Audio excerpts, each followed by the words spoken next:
y estábamos con Tonatiuh, que es el dios Sol, centro de toda la vida comunitaria de los mexicas, razón de vivir. Toda la vida comunitaria está en torno a darle fuerza, a darle continuidad a este principio generador de la vida, de la energía, de la vitalidad entre los mexicas. Como habrán visto, este símbolo está en el centro de la Piedra del Sol o del mal llamado calendario azteca que se exhibe en el Museo Nacional de Antropología allí en la Ciudad de México. Pero contraparte del Sol tenemos a Coatlicue, a la Madre Tierra, que también tenemos esta representación en el Museo Nacional de Antropología. Es la Madre Tierra, es la diosa de la fertilidad, de la vida y también de la muerte, porque todo lo que vive tiene que morir para renovarse. Recordemos que en la cultura mexica no había esta noción del bien y del mal, sino más bien es una dualidad que se complementa. Entonces, para que haya vida tiene que haber muerte, para que haya noche tiene que haber día, para que haya bien tiene que haber, o para que haya una energía positiva tiene que haber una energía negativa. De la unión del Sol y de Coatlicue, de la Madre Tierra, surgen los cuatro dioses que están referidos a los 4 puntos cardinales. En el oeste tenemos a Quetzalcóatl, la serpiente emplumada, que es una de las deidades más importantes del panteón mexica. Es el dios sobre todo de la creación de la vida, de la luz del conocimiento y de la civilización.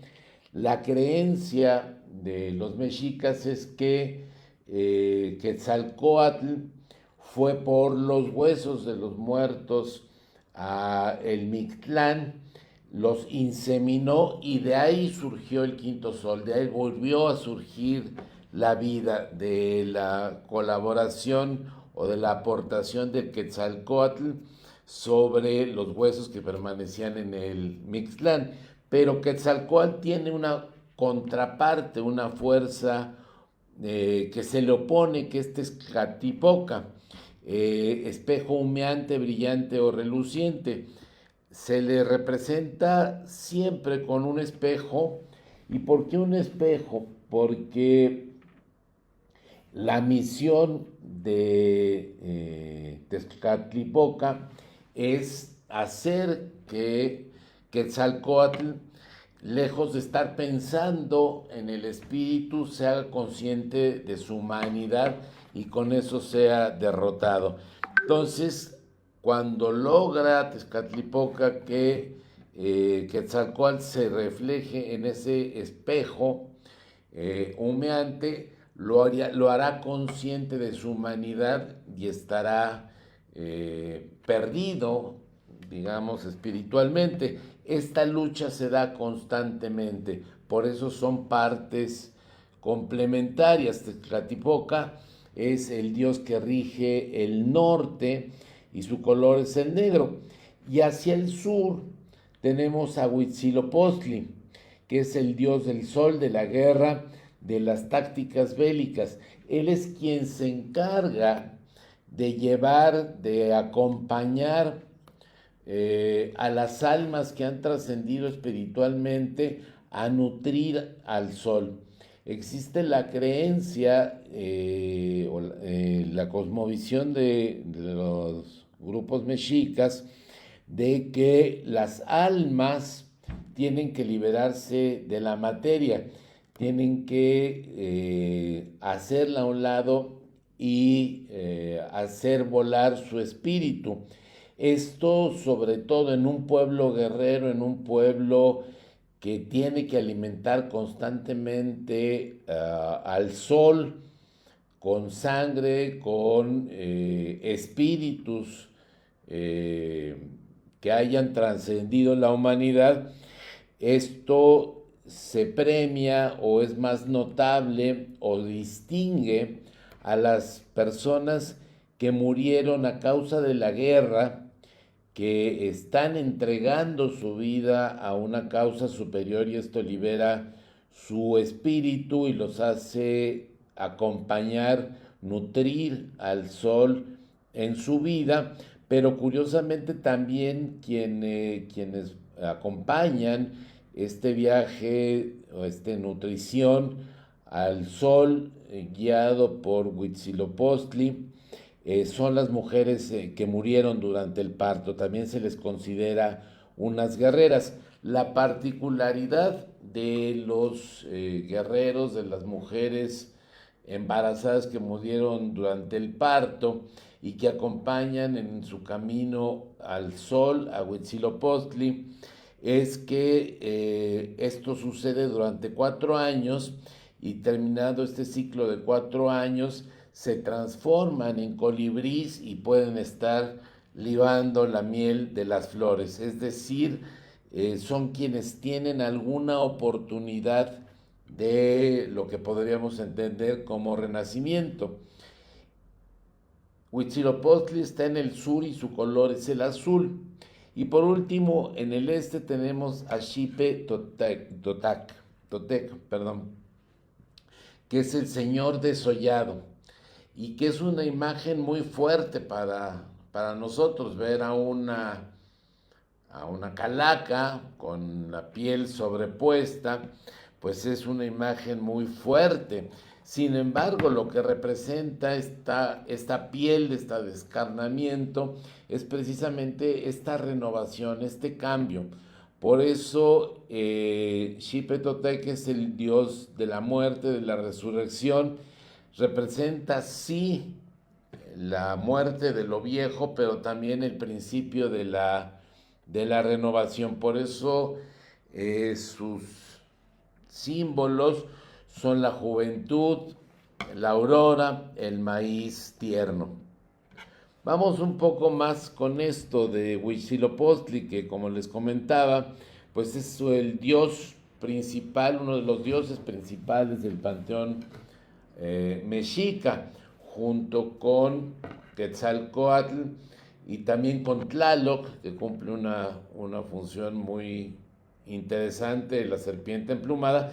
Pero sobre todo Huitzilopochtli tiene la importancia de que fue el dios que guió a los mexicas desde su camino en Aztlán, por allá, por la zona de California, hacia el centro de México, hasta encontrar este pequeño islote donde estaba parada una serpiente devorando donde estaba parada una águila devorando una serpiente. Y por eso es Huitzilopochtli el dios tutelar de Tenochtitlán. Él constantemente está luchando con su hermana, con la Coyolxauhqui, por vencer la oscuridad. La Coyolxauhqui, la de los cascabeles en el rostro, esta figura desmembrada que aparece a los pies del Templo Mayor, es la diosa de la luna. Entonces, constantemente está luchando Huitzilopochtli, que está llevando almas buenas, almas que han trascendido su materialidad hacia el sol, y está luchando constantemente con la luna, con la Coyolxauhqui. Esto se representó precisamente el triunfo del sol, del día sobre la noche, con la leyenda de que la Coyolxauhqui fue arrojada desde la parte de arriba del Templo Mayor, y por eso llega a los pies ya del Templo Mayor desmembrada, que es la figura que conocemos, que fue descubierta por unos trabajadores de la Comisión Federal de Electricidad. Llamaron a Lina, vino Eduardo Matos, y a partir de ahí se originó todo proyecto del Templo Mayor y el Museo del Templo Mayor que está en el centro histórico y que vale mucho la pena visitar, entre otras cosas, porque ahí está la original de la Coyolxauhqui. Tenemos aquí a Tezcatlipoca, precisamente el de el espejo humeante. Se supone que él dio parte de su cuerpo para la creación, su pie derecho, y por eso lo vemos aquí, me voy a mover, por eso se representa aquí faltándole un pie, porque precisamente lo dio para generar de nuevo la vida. Aquí está el espejo humeante, el espejo con el que normalmente es representado. ¿Y a dónde iban los muertos? Esto es muy interesante porque los muertos en el Panteón Mexica no iban a algún lugar por sus obras durante su vida, sino por la forma en la que morían. Unos van, los que mueren de muerte natural, de vejez, de prácticamente cualquier situación habitual, llamémoslo así, van al Mictlán, van a este especie a esta caverna con 9 niveles que está donde llegan prácticamente todas las almas, salvo las que van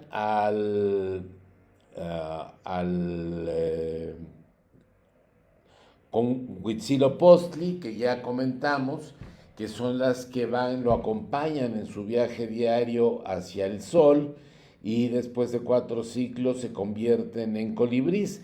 Los que van con Huitzilopochtli, recordemos, son las almas que murieron en la guerra, que murieron por parto. Tenemos una tercera vertiente, que es el Tlalocan. Ahí, ¿quién va? Al Tlalocan van las personas que fallecieron, ya sea por ahogamiento o por alguna causa relacionada con el agua, por huracanes, por tormentas, etcétera. Ellos van al Tlalocan, que es un lugar paradisiaco. La descripción del Tlalocan es lo más parecido que hay al jardín del paraíso relatado en la Biblia, e insisto, ahí hay abundancia de flores, hay abundancia de agua, hay abundancia de la naturaleza. Ahí vive Tlaloc junto con su esposa Xochiquetzal. Y por último está el Zincalco, la casa del maíz, regido por Huemac. Pero vamos un poco más adelante. Vamos a entender un poco más el Mictlán, porque es realmente la tradición que más ha trascendido hasta nuestros días. Esta visión de un lugar, de una caverna que tiene diversos niveles y que es regida por Mictlantecutli, es decir, el señor del inframundo. Para poder llegar al inframundo había que cruzar un río muy caudaloso. El cruce de este río es acompañado por una encarnación, llamémoslo así, si es que se puede decir textualmente, porque estamos hablando en términos espirituales, pero que se reflejan mucho también en cuestiones físicas. Es acompañado por los perros Xoloescuincle, que son la representación de Xolotl, el dios del fuego y del relámpago. Este perro mexicano sin pelo era el que acompañaba a las almas a cruzar el río caudaloso que está a la entrada del Mictlán. Se dice que entre más negro es el perro, es más confiable, porque significa que ya trae las manchas, que trae las huellas de haber cruzado el río muchas veces, y por eso su color es negro. Hay una pieza muy interesante que se llama La Puerta al Inframundo, que está en Chalcatzingo. Esta pieza estuvo en el exterior, fue extraída ilícitamente y estuvo mucho tiempo en Estados Unidos, fue recuperada y aquí pueden ver, es una representación de la puerta del inframundo. Aquí tenemos estos 4 puntos cardinales que representan la boca de la entrada. Si ven aquí vemos varias rayas que representan los diversos niveles del inframundo, y aquí tenemos el rostro de un jaguar cuyas fauces son precisamente la entrada al inframundo. Entonces esto es una representación gráfica en tercera dimensión de la entrada al inframundo, a la región de los muertos, digamos, naturales, que es esta tradición que más pervivió hasta nuestros días. Teniendo esta base prehispánica, recordemos un Dios que reclama sangre, que reclama almas trascendidas y que privilegia a aquellas que dieron su sangre en batalla o en un parto y murieron. Viene todo el pensamiento católico. Muy particularmente debemos hablar de la celebración de todos los santos, que se instituye prácticamente en el siglo VIII ya de nuestra era, y que conmemora a todos los mártires, a los santos, a todas aquellas personas que han sido reconocidas por su espiritualidad. Esto es un primer gran cambio. Aquí ya comienza con esta tradición a reconocerse que no es la forma de morir, sino las acciones en vida lo que los puede llevar al cielo. Y esto es un gran cambio en la mentalidad de las personas, de las comunidades originarias de América. Es un cambio radical de paradigma. Hasta ese momento solamente iban al cielo, al paraíso, pues ya fuera o tenían derecho a la resurrección, convirtiéndose en colibríes aquellas personas que daban su sangre, que padecían, que sufrían y que a través de ese sufrimiento lograban trascender el cuerpo. Aquí nos dice ya la cosmovisión católica que las almas por sus acciones pueden resucitar, que pueden ir al paraíso. Y esto es un cambio de paradigma tremendo. Esto se complementa, la celebración de todos los santos se lleva a cabo el 1 de noviembre. ¿Y cuál es la enorme trascendencia de esto? Y espero transmitírselos y hacer lo que lo imaginen. Ya vimos que el panteón mexica era muy amplio. Aquí hablamos de 5 o 6 dioses, pero son innumerables los dioses prehispánicos. Y cuando llega el catolicismo a territorio americano, pues de repente se descubre que existe una gama de santos también prácticamente innumerable. Eso origina, desde mi punto de vista, una resonancia con multiplicidad de los dioses prehispánicos. Es decir, ahí es donde comienza a darse este sincretismo, que además lo vemos reflejado prácticamente en el nombre de los pueblos. San Esteban Tizatlán, San Juan Izhuatepec, San Miguel del Milagro. Es decir, este sincretismo comienza a darse entre las vocaciones, entre las deidades tutelares de las comunidades y los santos que replicaban estas vocaciones. Por ejemplo, esto lo vemos claramente en los retablos. Recordemos que anteriormente, hasta antes del Concilio Vaticano II, la misa se daba de espaldas a la población y el sacerdote estaba de frente al retablo. Y los retablos funcionan de alguna manera como pizarrones didácticos donde se van colocando imágenes de advocaciones que corresponden a los santos de las comunidades cercanas a donde está esa iglesia. El ejemplo más claro para mí es en el retablo de la Catedral de Tlaxcala. Podemos encontrar la figura de Santana, que es una santa que se distingue también porque era tejedora, porque trabajaba los textiles, y curiosamente estamos cerca de Chautempan. No en balde durante muchos años se ha conocido a Chautempan como Santana Chautempan. Entonces esto es muy interesante porque la multiplicidad de santos facilita este sincretismo, facilita esta identidad. Y si esto trataré de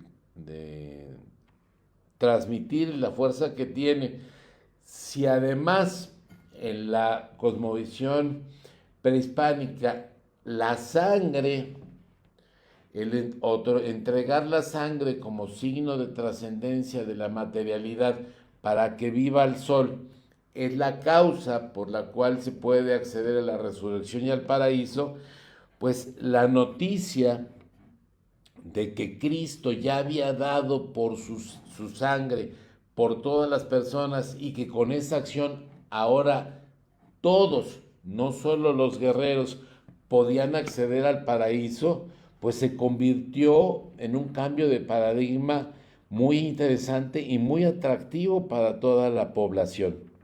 Noten el poder de estos importantes cambios de paradigmas. Es así que, bueno, el 1 de noviembre se celebra a Todos los Santos y el 2 de noviembre se hace coincidir desde también el año 809 la celebración de los fieles difuntos, es decir, de todos los muertos, recordando a la figura de Lázaro que se levantó entre todos los muertos.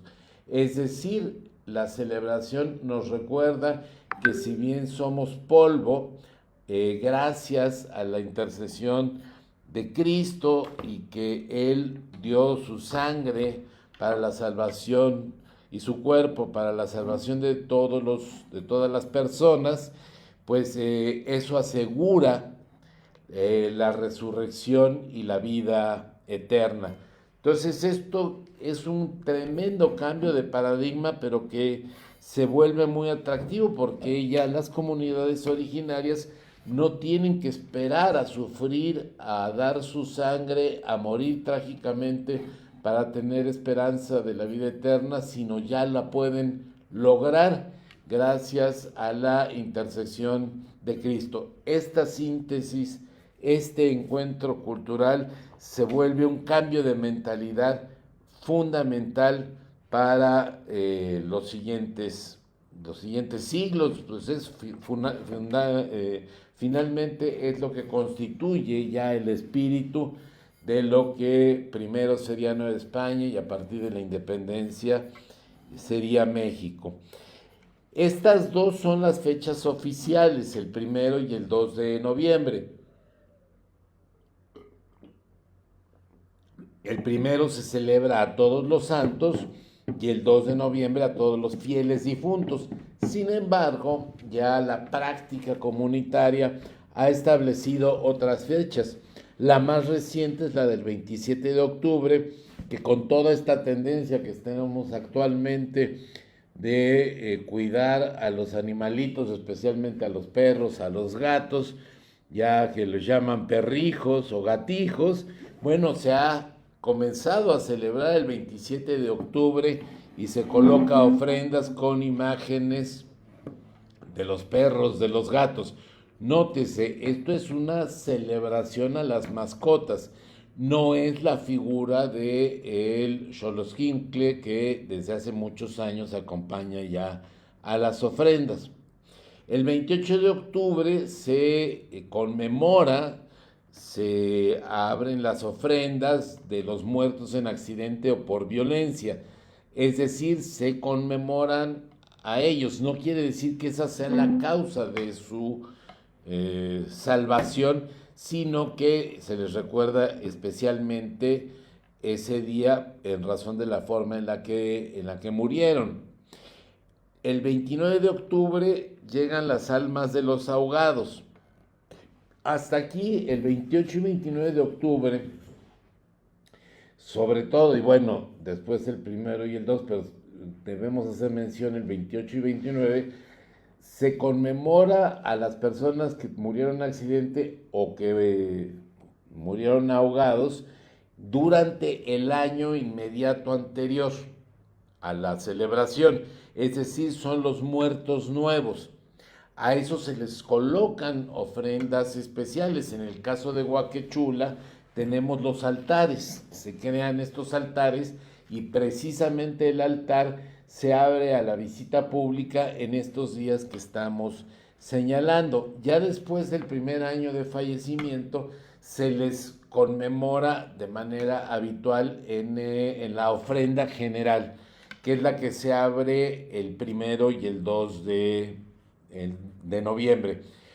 Tenemos después el 30 de octubre que llegan las ánimas del purgatorio, el 31 de octubre que llegan los niños.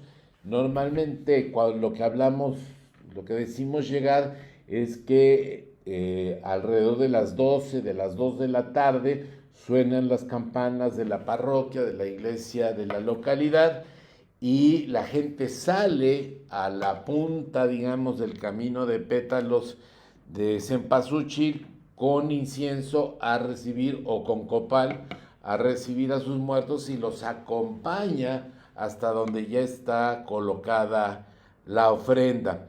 Eso sucede primordialmente el 31 de octubre, pero sobre todo el primero y el 2 de noviembre, que ya prácticamente no se conmemora como todos los santos en la práctica, sino ya los 2 días se conmemora a todos los difuntos.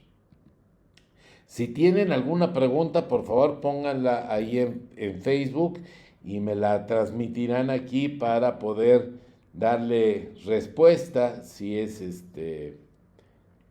posible durante esta presentación. Ya durante el virreinato se fueron agregando elementos, más adelante veremos cuáles son los elementos de la ofrenda, pero podemos hablar claramente, por ejemplo, desde la nao de China, la nave que venía desde Asia, pues esa no solo traía mercancías generales, sino particularmente añadió a la ofrenda el papel picado, el papel de colores de China, el papel seda se le llamaba, o papel suave, de muchos colores, que posteriormente se convirtió en el papel picado. Pero también de Filipinas, del sur de Asia, viene la caña de azúcar, sin la cual sería imposible hacer las calaveritas de alfeñique, sería imposible hacer la calabaza en tacha, porque pues no existía el azúcar acá en México. Lo mismo sucede con algunos otros elementos que habitualmente se colocan en la ofrenda. Bueno, los cohetes también vienen de China, a través de la nao de China, de este galeón de Manila, y de España también vienen algunos otros ingredientes, aunque desde luego muchos de los ingredientes que ya se ponen en las ofrendas ya eran originarios de México. Un ejemplo, la cera de abeja sí se utilizaba ya, sobre todo las abejas meliponas, para encender luces, pero ya un proceso más industrializado de la fabricación de velas, del adorno de las velas, sí viene también de Europa. Pero bueno, vamos a ver la influencia que se dio, sobre todo, prácticamente esta conmemoración permanece con sus evoluciones, pero inalterable durante todo el virreinato y hasta la independencia, pero a finales del siglo XIX, principios del siglo XX, vemos dos fenómenos que son determinantes también para la reconversión de esta tradición. El primero de ellos es la Catrina, la aparición de la Catrina y de las calaveritas, de estos escritos satíricos, principalmente dirigidos en contra de los políticos, en contra de las personas adineradas, que aparecían en pequeñas publicaciones impresas en papel rústico, o sea, no eran obras de arte, era papel rústico que circulaba profusamente entre la población con estas escritos satíricos dirigidos en contra de personajes públicos, y esto inventa las calaveritas, estos escritos que estuvieron muy vigentes a lo largo del siglo XX y todavía se siguen produciendo como una tradición popular, y surge esta figura de la Catrina, del grabador José Guadalupe Posada. Esta Catrina realmente también era una sátira, era una burla en contra de aquellas personas de origen humilde que pensaban que transformando su vestimenta ya podían alcanzar un estatus social mayor. Se le conoce la Catrina Garbancera,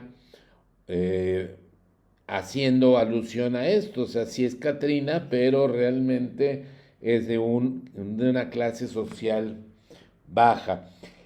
Esto adquiere mayor presencia pública gracias a que Diego Rivera la coloca en 1947 en este famoso mural que estaba en el Hotel del Prado, allí frente a la Alameda precisamente, y que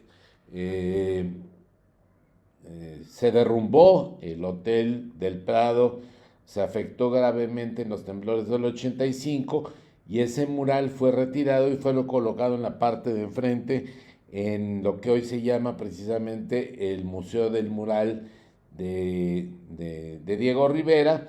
Pero aquí vemos, aparece junto a él estaba retratado como niño, ahí está Frida Kahlo a su lado, y ahí está la Catrina Garbancera de la mano de José Guadalupe Posada. Esto populariza mucho a la Catrina en un entorno donde está en pleno vigor el nacionalismo revolucionario, donde se busca regresar mucho a estas raíces prehispánicas, a estas raíces antiguas, pero muy idealizadas, muy... recordemos los calendarios de Helguera, estas imágenes de los volcanes con hombres atléticos y con mujeres voluptuosas, con colores muy característicos que ponían a lo prehispánico en un lugar muy alto. Bueno, en esta época surge esto que se va precisamente a incorporar como una tradición dentro de las festividades del Día de Muertos. Posteriormente, ya casi 100 años después, surgen dos fenómenos que cambiaron absolutamente la iconografía del Día de Muertos. Hasta prácticamente el inicio del siglo XXI, hasta el 2015, la tradición del Día de Muertos estaba en los panteones, se reunían ahí las familias, las abuelitas, los abuelitos, los hijos, los nietos, los bisnietos, y las celebraciones se llevaban a cabo en los panteones. En el 2007, en el 2015 y 2017 surgen estos dos fenómenos que cambian la iconografía y nos llevan a todas estas figuras monumentales representando a la muerte con colores, con vestimentas, con adornos, con muchas variedades. Una de ellas es la película de James Bond, Spectre, de 2015, que en la primera parte, el inicio de la película, es un pretendido desfile de muertos que en aquel entonces no era, ahorita vamos a ver más adelante dónde se origina, pero no había un desfile del Día de Muertos como tal. Sin embargo, la película lo presenta al inicio en una escena donde James Bond, interpretado por Daniel Craig, va sorteando este desfile y llega al Gran Hotel de la Ciudad de México, donde comienza su misión. Pero no existía un desfile de esta naturaleza dedicado al Día de Muertos. Y bueno, el impacto mundial de la película hace pensar en todo el mundo que este desfile efectivamente existía, y prácticamente a partir de allí el gobierno de la Ciudad de México comenzó a hacer un desfile específico del día de Muertos, y mismo que se sigue llevando a cabo hasta el día de hoy. Otra gran vertiente que cambió la iconografía, ahí tenemos a Daniel Craig subido en el Gran Hotel de la Ciudad de México. Aquí realmente quienes hemos vivido en la Ciudad de México vemos el Palacio de Minería, del otro lado está el Museo Nacional de Arte y aquí se está escenificando el desfile, y el Gran Hotel de la Ciudad de México está lejos de esto, pero bueno, la cinematografía los hace aparecer como que estaba ahí llevándose a cabo el desfile. Y les digo, la segunda gran influencia fue Coco en 2017.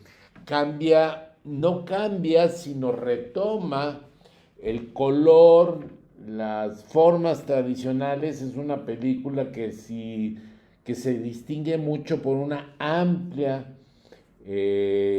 investigación antropológica, por un profundo diseño de las imágenes, de los fondos, de los colores, de los personajes, de una manera muy acertada. Incluso tienen el acierto de llamar a hacer doblaje de voces a personalidades muy importantes y muy reconocidas en México, como es Elena Poniatowska, que es quien le pone voz a la abuela Coco, pero también está Alejandra Guzmán, pero también está el Buki, también está Víctor Trujillo. En fin, aparecen muchas personalidades reconocibles por el público, entonces hizo un producto muy apropiable. Aquí abajo a la derecha incluso vemos una representación que hicieron de la calaca, del espíritu de Frida Kahlo en el inframundo, en el lugar donde van los muertos, que allí sí,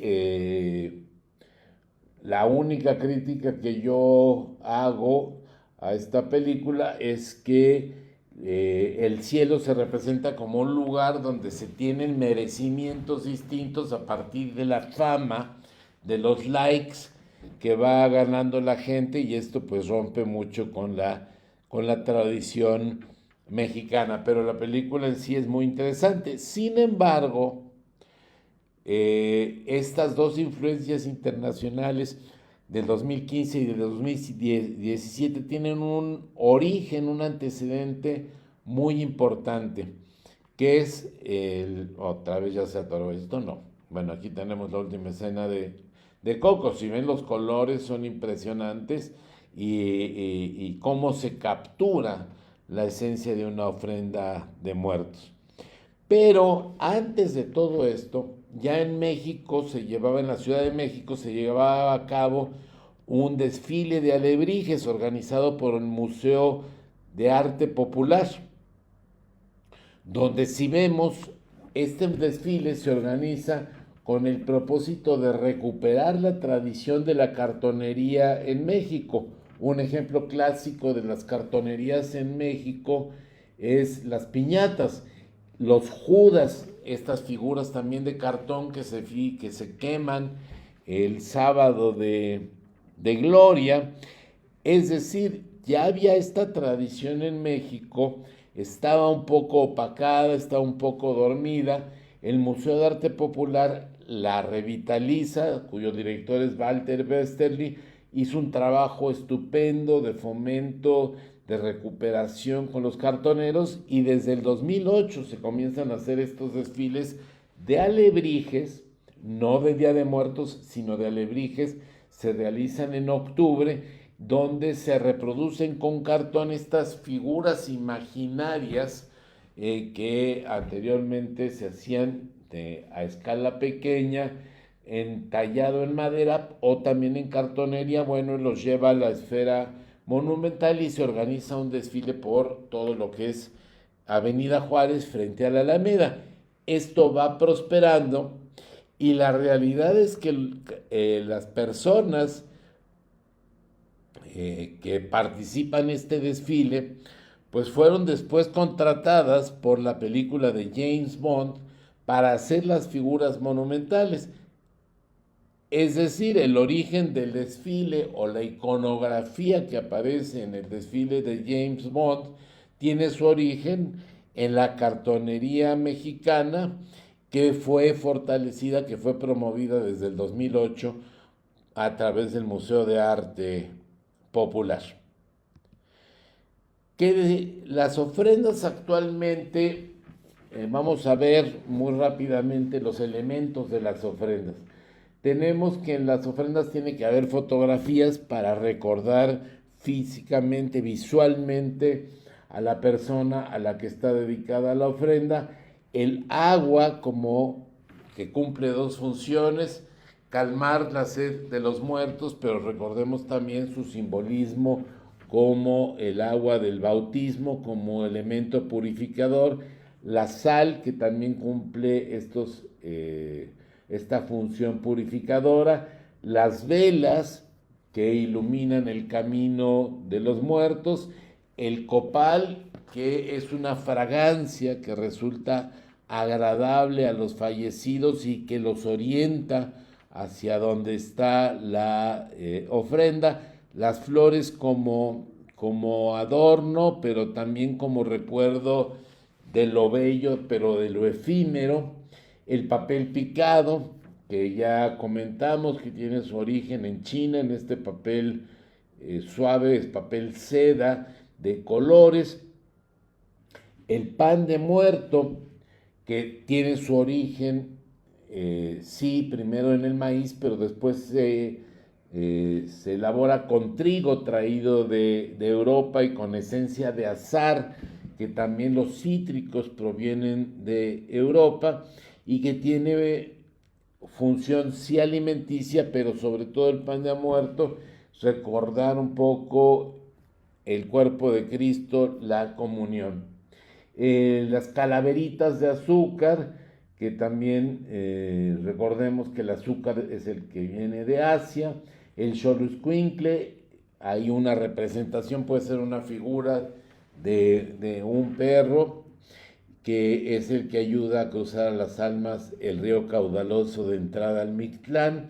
El petate o mantel, como recordatorio de donde vamos a yacer una vez que nuestro cuerpo haya fallecido. Comida y bebida que haya sido del agrado de los muertos para festejarlo. Fruta de temporada. Recordemos que este rito, esta ceremonia, esta conmemoración se lleva a cabo también en una temporalidad donde está terminando las cosechas.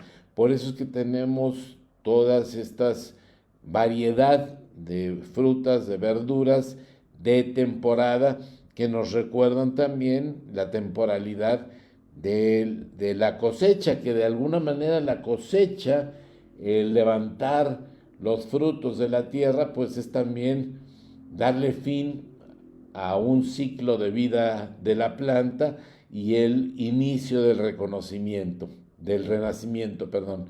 Un arco de cempasúchil como conmemoración, como acto distintivo, acto triunfal de estar por fin entrando a la vida eterna.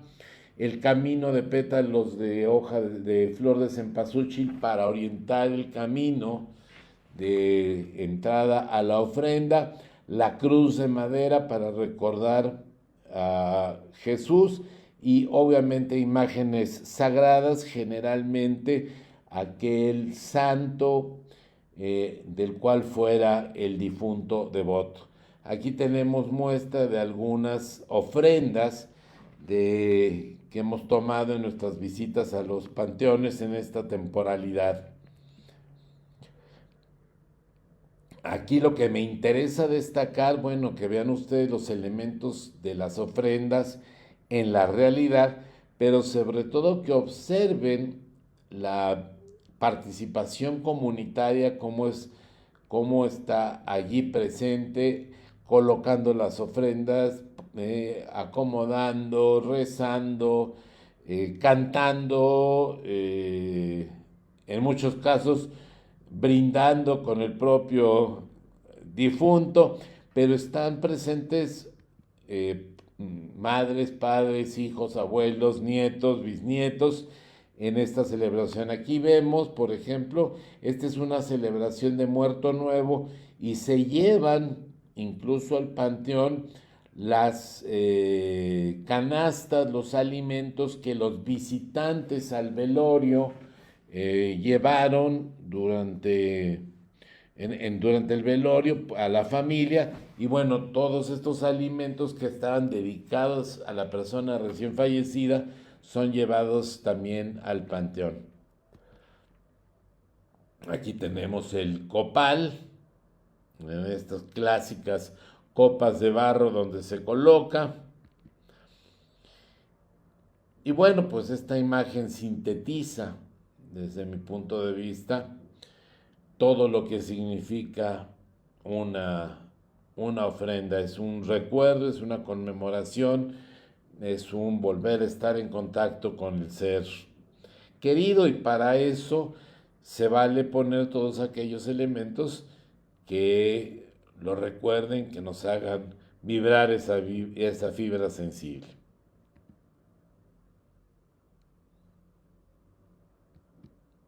Vean nomás la cantidad de gente ahí, todo el mundo trabajando en la ofrenda.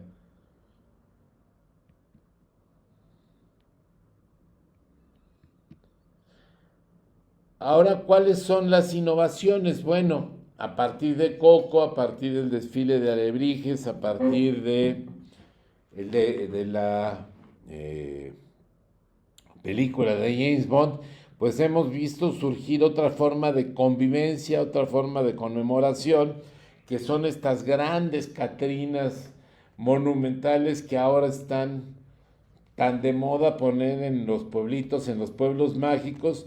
Ya todos los pueblos mágicos construyen sus catrinas gigantes, construyen sus caminos al Mictlán, y se ha vuelto un motivo de convivencia, lo que es muy de llamar la atención, sobre todo de los jóvenes que gustan de ir a ver estas figuras, de ir a recorrer pues estos espectáculos, estos eventos, de participar, de disfrazarse, de comer, de escuchar, de oler, de conocer estas tradiciones desde esa perspectiva, estas tradiciones que, como vemos, tienen un origen ancestral y que ahora se están reformulando de esta manera.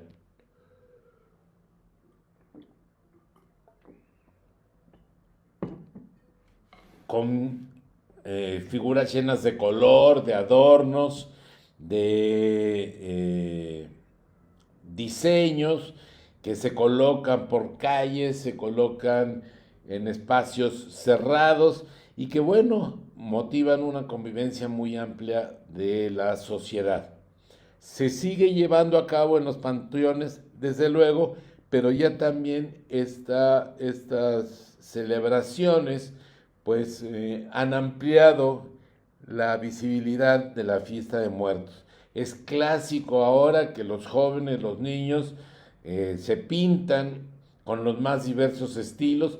Predomina esta imagen fantástica de Frida Kahlo, se ha vuelto un ícono identificado como Catrina, y cada vez son más elegantes, son más lujosas, pero finalmente siempre, siempre nos hacen recordar que somos efímeros.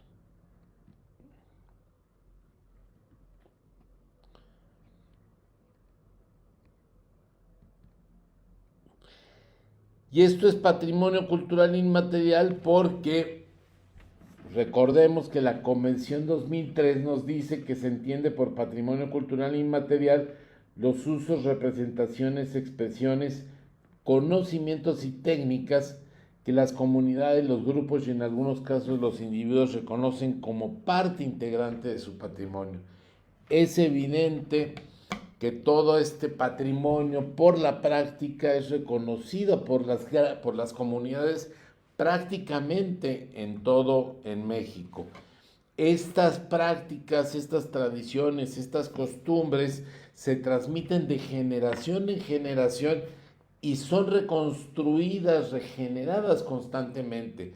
Es decir, no es patrimonio porque permanezca igual siempre, sino porque la comunidad lo va adaptando, lo va modificando, lo va reconstruyendo para que siga reflejando sus conocimientos, sus tradiciones, su manera de estar en el mundo, generando un sentido de orgullo y de pertenencia. Todo esto ha motivado que precisamente haya sido inscrita en el año 2008 como Patrimonio Cultural Inmaterial representativo de los mexicanos, de la manera de estar en el mundo del mexicano, de ver, de relacionarse, que tiene una tradición prácticamente desde la época prehispánica y que sigue viviendo hasta nuestros días. Y conocer las formas de expresarse de otras culturas, entenderlas, conocerlas, valorarlas, respetarlas, pues finalmente nos lleva a esta frase de Jane Addams: la persona más culta es la que puede ponerse en el lugar del mayor número de semejantes, conocer sus culturas, empatizar con ellas, no necesariamente tener las mismas creencias, pero sí entender que la diversidad social, que la diversidad de personas en el mundo se expresa de muchas maneras, pero finalmente encuentra un lugar común, en este caso, en la preocupación universal que todos tenemos por conocer qué está más allá de esta vida.